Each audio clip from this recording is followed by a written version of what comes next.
د فحش ویډیوګانې کتل یو څو منټه ته ګوره او د سترګو له خوند ورکوې په دې یو څو منټه کې ته بیه د عذاب وکړه څومره لوی تاوان دې وکړو هر چې دغه د الله بندګي کول دي اگر که دې کې سخته یي ګوره خو دا سخت هم مؤمنانو له خوند ورکوي لکه اوس یو مؤمن په جهاد کې دی او شرط الوزي په دې کې به تکلیف نه تکلیف دی خو خون یې څنګه ورکوو لکه همدغه انس به یاد کړو بل به نه یادوو ځکه چې نږدې ذکر شو انس بن النضر رضی الله عنه د احد په غزا کې د دشمنانو په دې منځ کې ورننوت ډېر ګران کار د دشمنانو منځ ته ننوته په داسې جنګ کې چې هغې کې توره او نیزې او غشې استعمالېږي ملګرو ورته نصیحت وکړو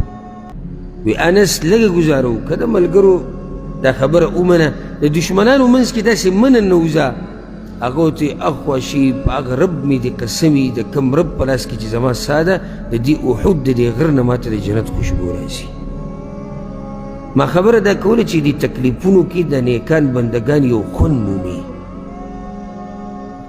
لکه د شپې یو سړی الله ته په تهجد ولاړي دله به خوند نه ورکوي کاسې ولاړي بارک الله فیک دې خوند خو راپاسولی دی دلته یو سړی قرآن یادوي قرآن یادول ګوره اسان کار نه دی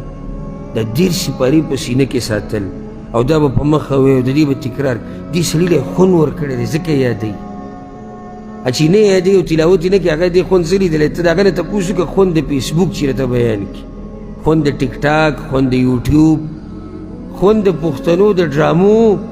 خوند د دروغو خوند د فحاشۍ خوند د نشو دله ورکړی دله خوند قرآن ورکړی ځکه خو په مخ ورته ناسي یادوي هغه بوډۍ مخکې ورځو کې ویډیو چلېده په عربو کې 15 اتیا کاله عمر یې قرآن زباني یاد کړو آخر دې بوډۍ له به خوند ورکړی چې دې عمر کې دا قرآن یادوي زمونږ هغه د 20 کالو ځوان ته 3 سورتونه یاد دي اول هم صحیح نه ورځي چې دینی مجالسو کې کینی او ځان داسې دینی طبقه کې شماري هغه هم ډېر نه زیات یو 15 سورتونه به ورځي دا هغه دینی طبقه کې چې ځان شماري اصل وجه زه درته بیان کوم دله یې خوند نه دی ورکړی ځکه دی نشي کولی دا کار یو سړی علم یې زده کوي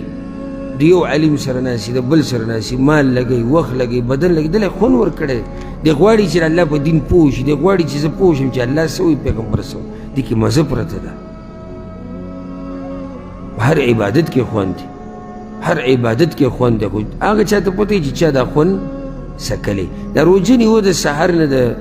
ماښامه پورې ورځ اسان کار دی خو دې کې خوند پروت وي خوند هغه چا ته معلوم وي چې څوک دا روژې نیسي هغه ته خوند معلوم نو عبادات که سختی پکې خو د مؤمنانو بندګانو له هغه سختي هم خوند ورکوي